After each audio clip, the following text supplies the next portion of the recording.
Okay, what happens if you have methyl halide?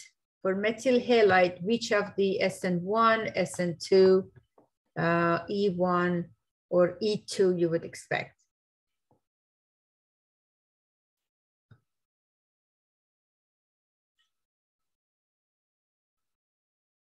For methyl. You open the chat in the other screen so I could see it. SN2?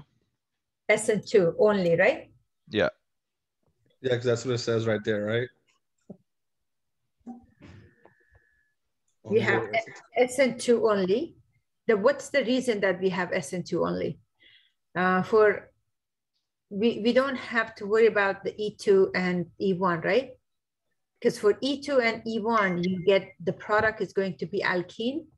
And the first member of alkene is ethylene or ethene, and that is 2 carbon. So if you have a methyl group, it's not going to go through E1 or E2 because it doesn't have a hydrogen on the adjacent carbon to be removed. So it's good to I was just looking for some resources. I saw one side says, yes, it's easy sometimes to memorize a table, but then you cannot answer the questions.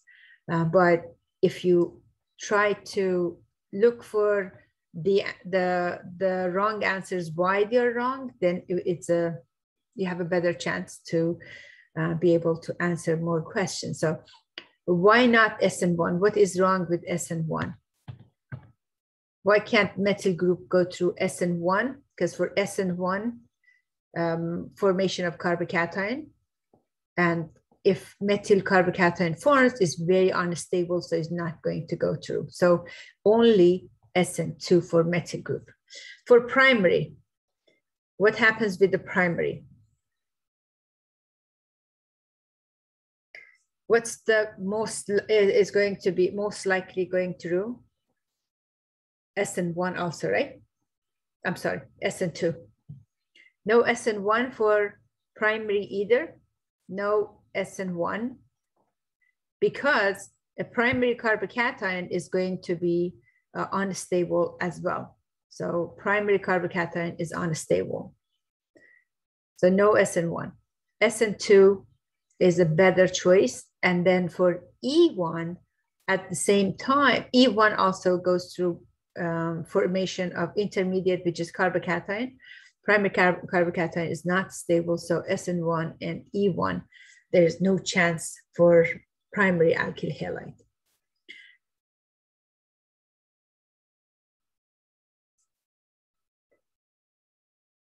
What about SN2 versus E2? Under what condition primary would go through SN2? What condition it would go through E2? If you are using a strong nucleophile, it would go through SN2. If you have a bulky and strong base, okay? If you have a bulky base, a strong base, it will go through E2 mechanism, and the product is going to be major for alkene and minor for substitution reaction. Okay, what about secondary? For secondary, you don't have the answer, so you don't. You can tell me about secondary. Excuse me real quick. I have a quick question. Yes. When you say bulky, is it with more carbons, or do you mean like how complex the structure looks? How complex the structure, if you want to put it that way. Basically, is going to be primary, like how bulky, meaning that it's the nucleophile, it carries like a tertiary carbon or something like bulky. You see the tibutioxide, how bulky it is, you have 3 alkyl group attached to it. So these are your alkyl groups that are attached. If it's specifically tibutioxide, it's going to be 3 methyl group. And if it's bulky, any bulky alkoxide group. So how complex the structure is. Thank you. You're welcome. Just a question, are you going to post that document that you're showing us? I can. Yes, you can find it or I can post it. It's either way, it would work. But what do you think about the secondary alkyl halide? What happens to secondary alkyl halides? What do you think? SN1 or SN2? SN1 or SN2. Okay. What makes the SN2 to be favored if it's secondary? So it could go through all four of them. Let's put it that way. Okay. So what makes it to go through SN2? Think a weak nucleophile? SN2. Strong? Strong nucleophile, yes, a strong nucleophile. You need a strong nucleophile for SN2. See if I can get the, okay. Scroll up.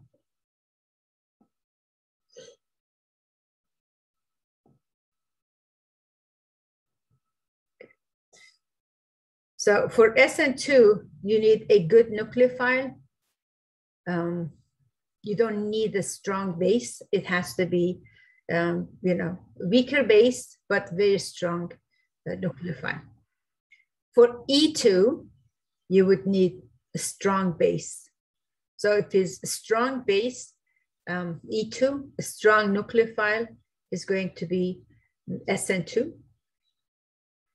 Now, SN1 and E1. For secondary alkyl halide, you might get a combination. You would get a mixture of the two, both product, it would be mixed. In this case, you have weak nucleophile, you have weak base, which is going to favor both of them, the SN1 and E1. But high temperature, so between the SN1 and SN2, E1, if you want to make it E1 favored, you have to use high temperature. So at the high temperature, you would get E1 favored over SN1.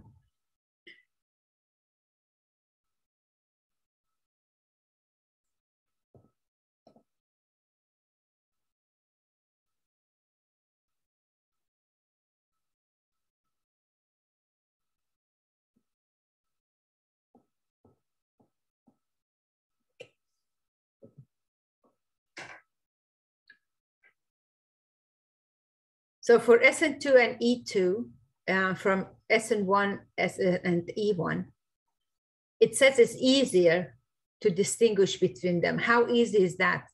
Without reading, can you tell me how easy can you distinguish between SN2, E2, or SN1, E1?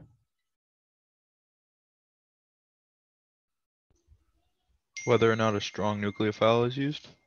Okay, very good. A strong base or strong nucleophile is going to go to SN2 and E2, but between the, now, what about the SN1 and E1? Well, how can you distinguish between SN1, E1? Is repeated, some information are repeated. We're just trying to make sure that we look at it different way.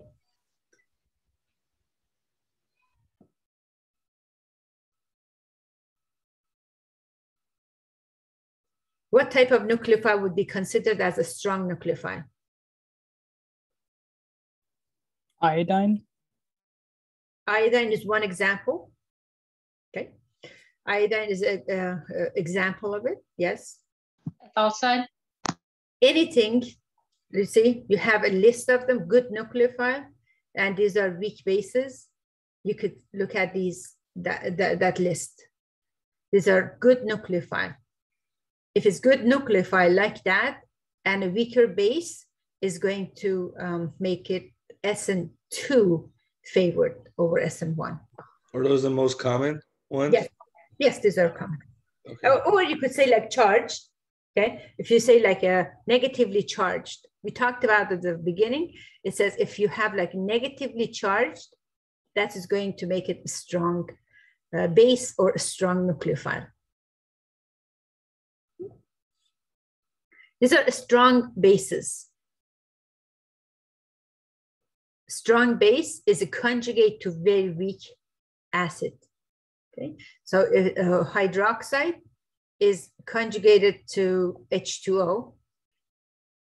H2O, if it loses proton, it would change to the hydroxide. Is a conjugate to very weak acid. So you have a strong base. Alkoxide and NH2. These are strong bases. So if you have any of these, definitely it will go through E2 mechanism. Bulky bases, they would favor E2. And we had that also for SN1 and SN for the primary. So for primary also, if you're using bulky, strong base, it would go through E2 rather than SN2. In this case, for secondary also, E2 would be favored for the, if you are using bulky, strong base.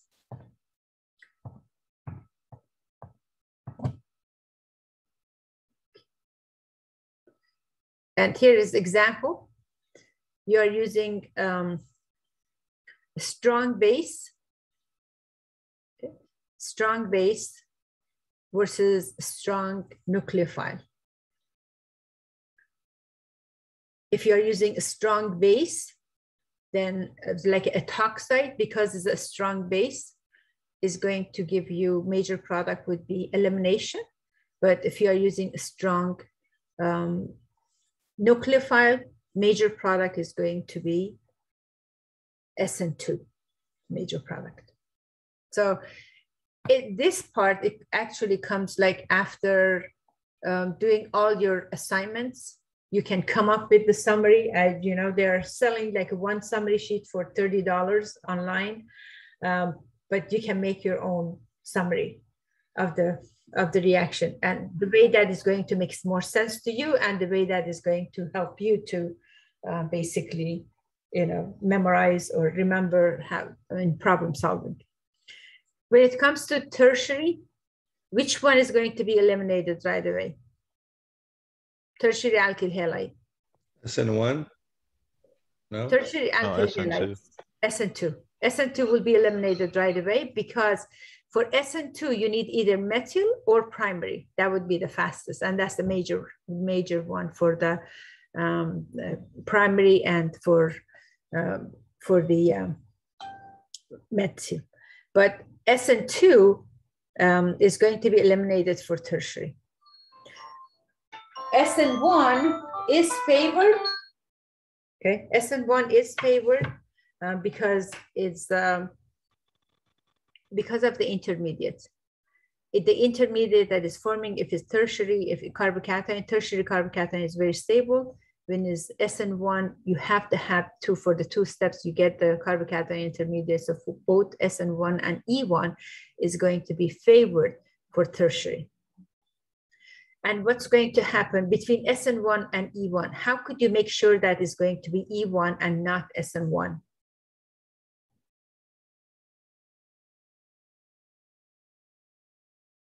For tertiary, if you want to make your product E1 favored over SN1, how would you modify condition of the reaction? Increase the heat. Increase the temperature, yes. A high temperature favors elimination over substitution. And you also looking for both of them is going to be weak base, weak nucleophile. Okay, so you would increase the temperature, you get more E1 over the SN1. Now, what about E2? For E2, you need a strong base. We know that there is no competition between E2 and SN2 in this case. So as long as you bring a strong base, it's going to go through E2 mechanism rather than the E1 mechanism. Okay.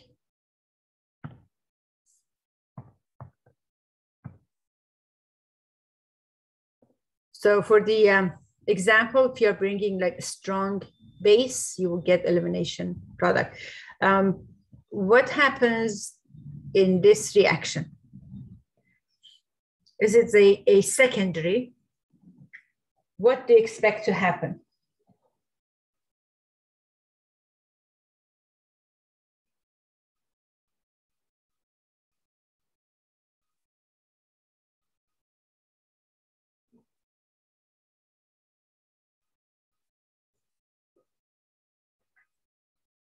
It doesn't give you temperature.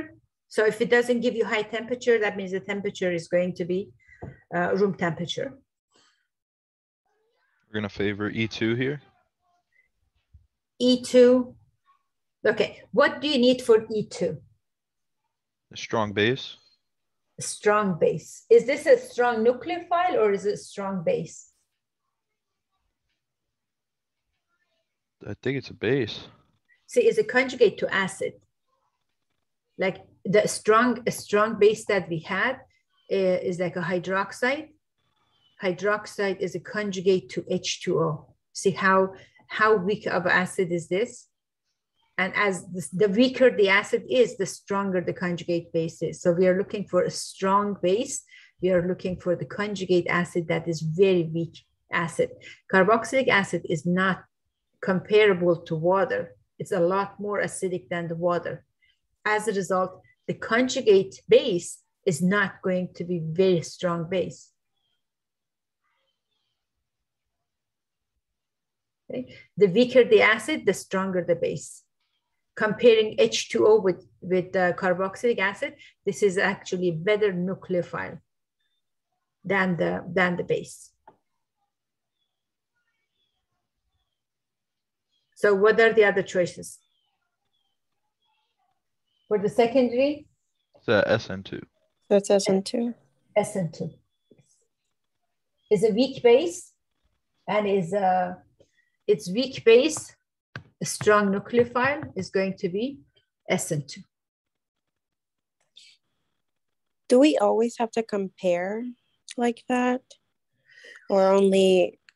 It depends on the question. If the question tells you, what do you have, for the following SN2 reaction, predict the product or something in that nature, then you don't have to compare it. That's why I left this part for like a summary. It's basically after you're done with the whole chapter.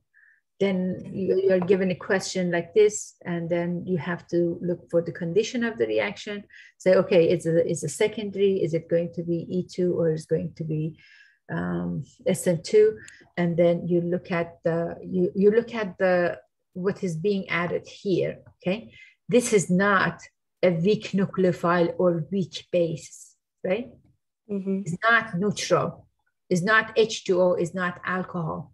So it's a strong, but it's not a strong base, is a stronger nucleophile. So if you have a strong nucleophile, it's not going to go through SN1. E2. Yes. So a strong base would go E2, a strong nucleophile would go to SN2. And because carboxylate ion is a better nucleophile than a base, is a weak base, but a strong nucleophile, it will go to SN2.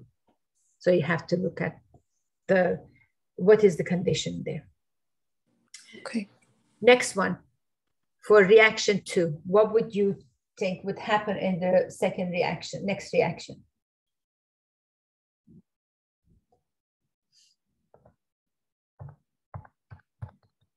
Can you describe the condition of the reaction? Describe condition. Just say it to yourself, okay? Describe condition of the reaction. Tell it to yourself. What do you have? Do you have a strong base? You have a strong nucleophile.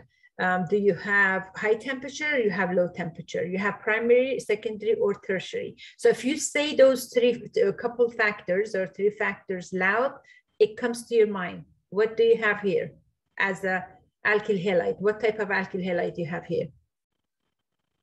Primary, secondary, or tertiary? Tertiary. Tertiary. You have a tertiary, okay? What about the temperature? You have high temperature, right? Is it tertiary, high temperature? This is a strong or weak? Strong. Strong. Is it a strong nucleophile or strong base?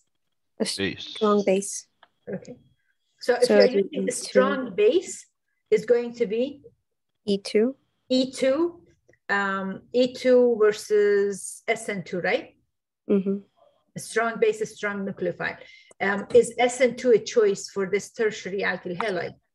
No, because of steric hindrance. Because it's sterically hindered. As a result, there is no, so if you have a strong base, so you can start with one of the factors first, okay? If you have a strong base or strong nucleophile, so you can say strong base / strong nucleophile, then you are going to eliminate E1 and SN1, right? You're going to eliminate these two.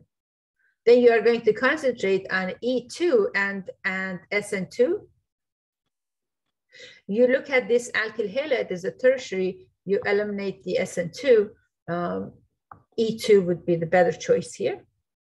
At the same time, high temperature. High temperature also favors elimination over substitution. A strong base, high temperature, definitely E2. You see, it's easier than the first example, right? It's just like how you look at it. First, you have to gather the information and say it loud. Say it to yourself. What is going to happen here? Let's look at the next sample or the next example.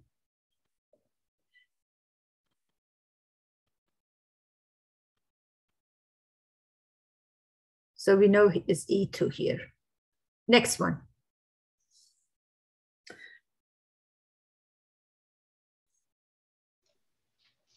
Next one is SN2. Is it SN2? Okay, let's look at let's read it loud, okay? Together, we are going to read it loud. What type of alkyl halide do we have here? Tertiary. We have a tertiary. As soon as you say tertiary, what you can eliminate right away? E1 and SN1. No, eliminate. What are you going to eliminate? Oh, I'm sorry. E2 and SN2. E2 actually is favored by tertiary. So just SN2? Just SN2. If it's tertiary, right away you can eliminate SN2. So you say, because it's tertiary, as a result, it's going to be no SN2. Okay? So it's not going to be SN2. What are the other choices? You could have E2, right? I'm going to, we can eliminate E2. Can you tell me how we can eliminate E2? Why E2 is eliminated? I'm going to say no, and we have the reason here, right? It's tertiary, so no SN2. No E2 because? We have a weak base. Weak base, perfect. So it's not E2. So if it's the weak base, it's not going to be E2. So now the choices are E1 and SN1. Which one is favored here? SN1 because of the room temperature. Perfect. Because it's room temperature, SN1 is going to be favored because it's room temperature. Okay, because it's room temperature. At room temperature, SN1 is favored over E1. If we had like 50 degrees or higher, then E1 would have been favored. Okay. It makes more sense and it gets easier because practice makes it perfect. You already have the knowledge. It's just that putting the, into application and using the knowledge that you have, because you memorize these already. You know that if it's a weak nucleophile, is not going to be SN2. If it's a weak base, is not going to be E2. If it's high temperature, it's going to be elimination, not substitution. If it's a tertiary, there would be no SN2. If it's a methyl, there is no way that you could have like SN1 or E1. So you put them all together and then you can answer a question like this. So you can get the E1 and SN1, but because it's room temperature, SN1 is favored, okay? Because is favored, then you would get a major product, minor product. Your major product is going to be substitution and minor product is going to be elimination. Is a neutral tertiary substrate in neutral condition. Neutral condition, meaning that the solvent is acting as the base or the nucleophile, and it is very weak. So no E2, no SN2.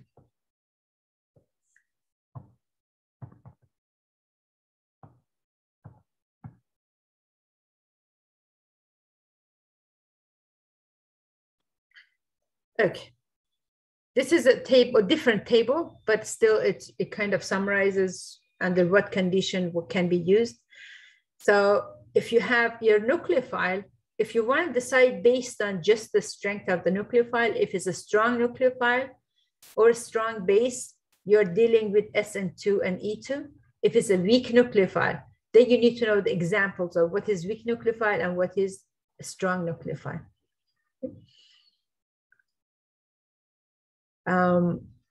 A strong nucleophile, non-basic, SN2 only.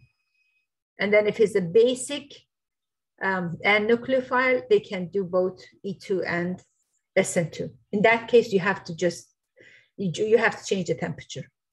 Because if it's a strong base and nucleophile, a strong nucleophile, then by the temperature, you can modify the reaction. But if it's just a strong nucleophile, but it's not basic, is because it's coming from an acid, then it's going to only go with the SN2. So if you were going to favor only SN2, you would use a strong base that is not a strong nucleophile that is not basic. Okay. The reactants in elimination and substitutions, these are polar compounds. So your solvent also needs to be polar. You heard about polar protic, polar aprotic. What's the difference? Which one would rather to have protic? Which one is going to be aprotic? Which one favors which one would prefer protic?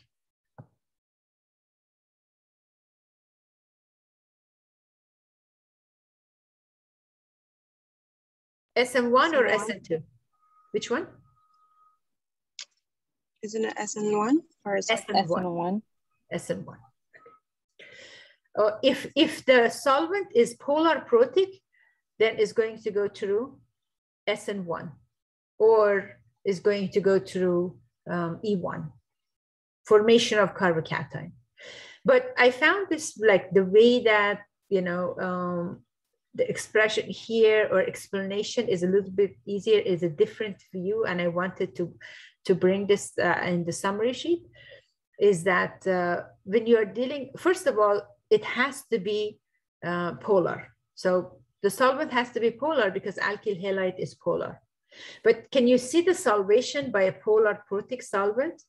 Both the cation and anion is being solvated.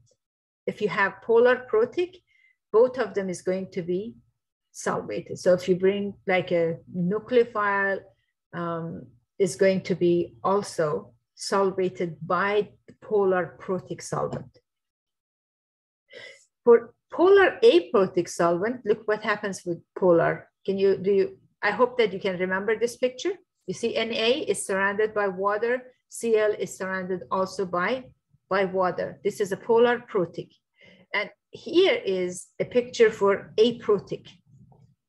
Aprotic, it only solvates the cation. The anion is kind of left alone. If you have NaCl, which part is the nucleophile or the base? The cation or anion?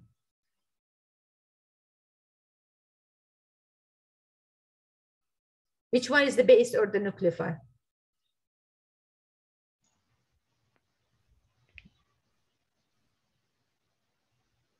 Nucleophile, Lux nucleus, beginning of chapter 6. Which one, Na plus or Cl minus would be nucleophile? Would be Cl.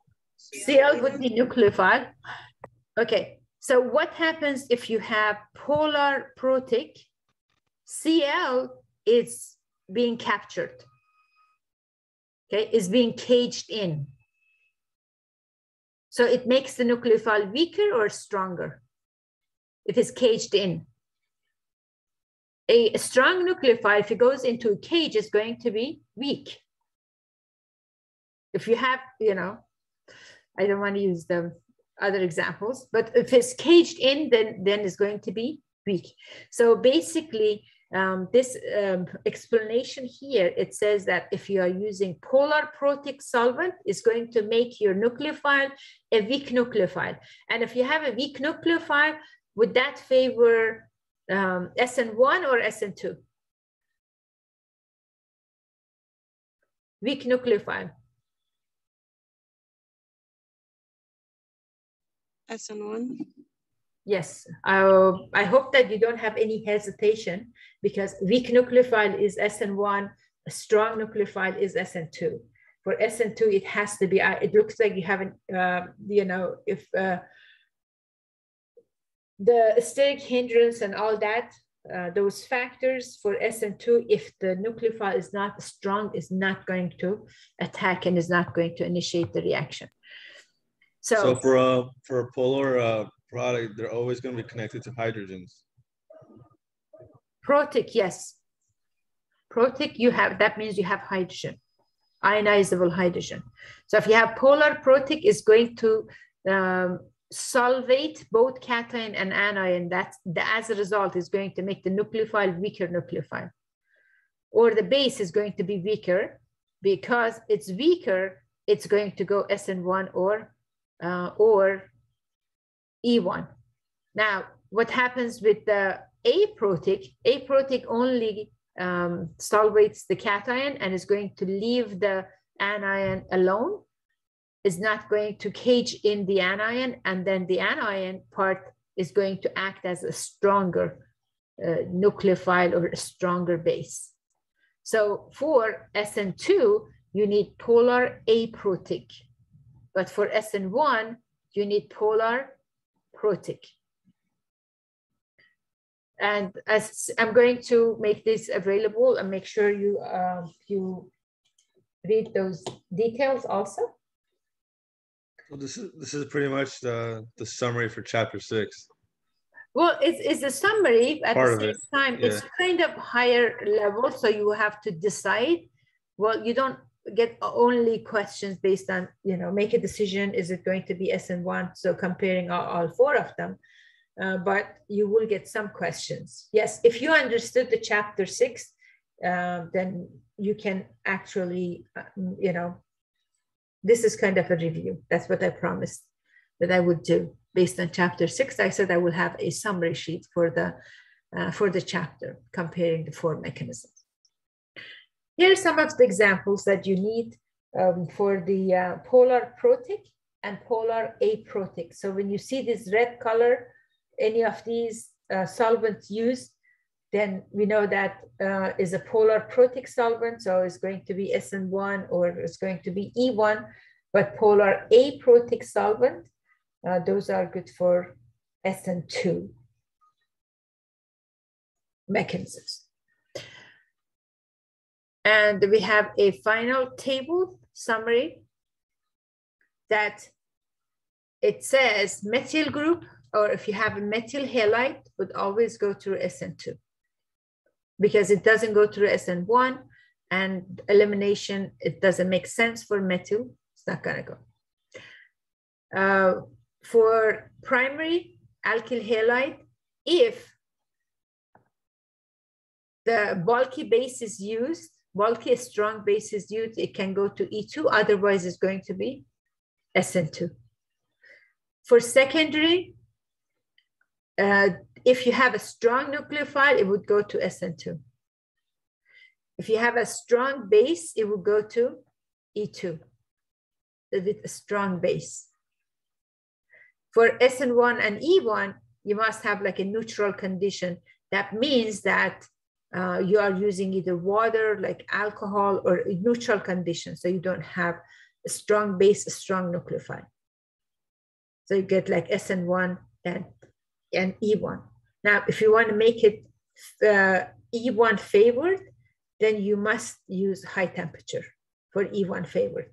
If you want to make the SN1 favored, then lower temperature, then it would be the opposite. For tertiary, if you're using a strong base, it's going to be E2, and SN1 and E1 if you have a neutral condition. But with a strong base, it would be E2. No SN, okay? For tertiary, there would be, as I said before, no SN2. For methyl, no SN1. And for primary, SN1 is not favored either. So for primary and for methyl, there would be no SN1. Okay. Questions?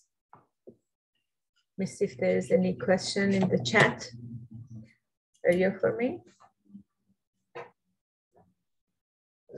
Yes, I will post the paper. SN2, that was the answer to my questions. Okay, good. We are done with the chapter 6. I covered chapter 7 already. Do you have any questions for me? Any questions, any concerns? Let me stop the recording because I want to post this just as a summary sheet for the